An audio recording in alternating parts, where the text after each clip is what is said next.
Really, we have to understand our history. But we also have to understand the threats to our civilization that is coming place. And we have to have a united response to it. In private conversation, everybody talks to me about Muslims and the danger they pose and so on. Well, I suppose they are looking at this terrorism all over the world, and they are not ready like other people to make a distinction. And they generally say in a generic term the Muslims are terrorists, etc. But the fact is, you see, the problem with Muslims is not their terrorism. It's their religion is so clear-cut. And in a sense we should admire it because they know their mind. We Hindus are the people who don't know their mind. It's like Arjuna sitting in the middle of Mahabharata, in Kurukshetra, saying, "Shall I kill my brother? Shall I not kill my brother?" Or when Karna was down repairing his chariot, and he said, "Shall I kill him now? Is it proper for a Kshatriya to kill him?" Krishna had to tell him each time that he has to do it. So this nagging doubts, the Indians have all kinds of nagging doubts. Whereas the Muslim is very clear-minded. And Muhammad told them the world is in three parts.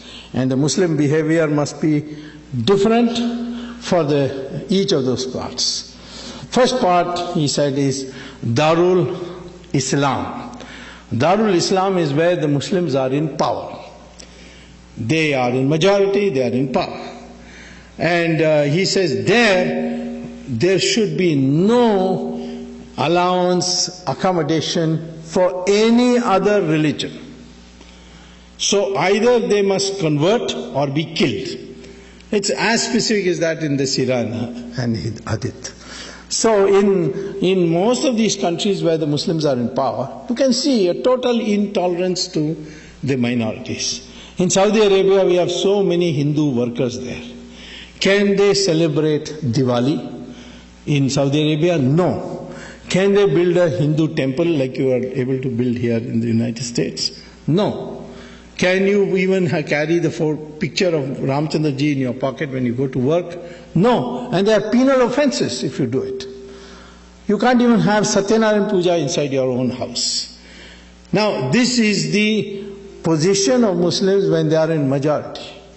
When they are in minority, as in India, they are demanding mosques, they are demanding their right to read namaz, the Friday holiday, etc. It's a separate code for marriage, and so on. So what the Muslims demand as a minority, they will not accept to give when they are in the majority.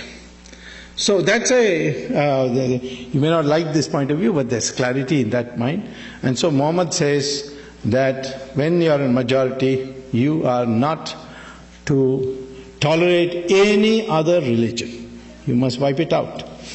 Second is that where the Muslims are not in majority, there Muhammad divided the world into two parts.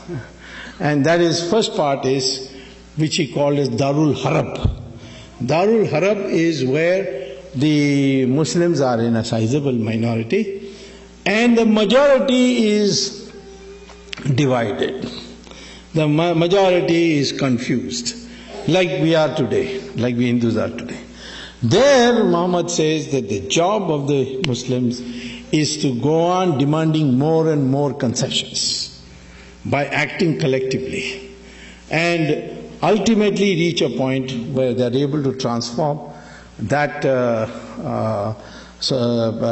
society into a Darul Islam, from Darul Harab to Darul Islam. So when you look at the laboratory experimentation of this,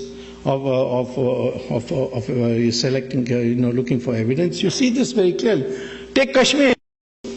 Kashmir is, the valley at least is a majority Muslim area. See what has happened to the minorities there.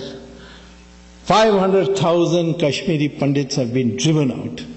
All the temples have been destroyed to the extent that they can, where it's not protected by central police. And Hindus have hardly any rights. They are discriminated against They are threatened. In Pakistan, it's very difficult to remain a Muslim. There are a few Muslims there, maybe a few Hindus, or like about 50,000 or so. Some say 500,000, but I don't know. But those who come from there tell horrible stories of what happens to them. In Bangladesh, in 1947, there were 32% of the population were Hindus. Today it's only 7%. Nobody talks about it. You see, they'll talk about Gujarat every day, but they will not talk about what's happening in Bangladesh. And it's not only states and countries. Even districts you will see this. If you go to, say, Mau in Uttar Pradesh, you can see it. Even why we go to Kerala, in Malappuram, the Hindus are living there in utter fear. And they invited me recently to address a meeting, and I did go. And there I found that even though there's no such provision for such a law, and it's illegal to advocate it, Muslims have laid down a rule there that if any Hindu wants to sell a property in Malappuram, he has to sell it to another Muslim.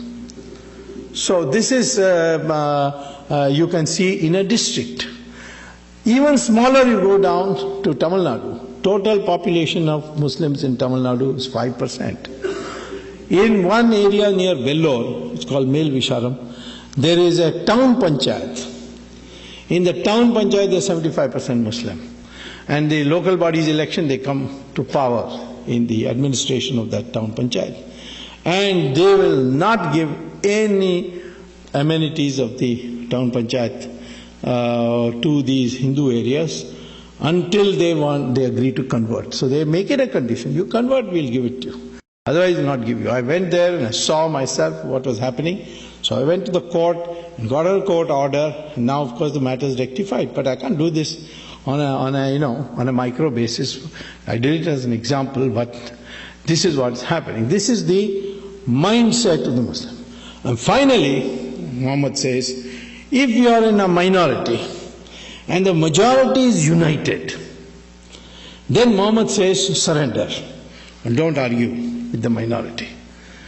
And that's what we see in countries where the majority is united. Australia, one day, Imam said that, I can't, it's intolerable to have a uniform civil code with the Christians in Australia. We need our own Sharia. And I appealed to the Prime Minister to give us Sharia. So Prime Minister was a lady, the next day said, if you want Sharia, my recommendation to you is to go and find another country, because in Australia, we are not going to give you a separate code. You will have only a uniform civil code. Now, immediately the following day, all the Muslim organizations passed a resolution saying that this Imam is an idiot or is an imbecile, he doesn't represent us. We are very happy with uniform civil code. So in Australia, the Muslims will accept uniform civil code, but not in India. And this, in the United States also, you can't have a separate, although there are heavy efforts going on. So where the majority is united, the Muslim population is advised by Sirah and Hadith to cooperate, collaborate, capitulate to the majority.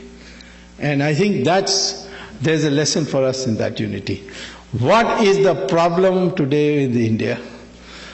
There are all the time an accusation that politicians are, appeasing the minority, they are appeasing them to get votes, it's vote bank politics, so on.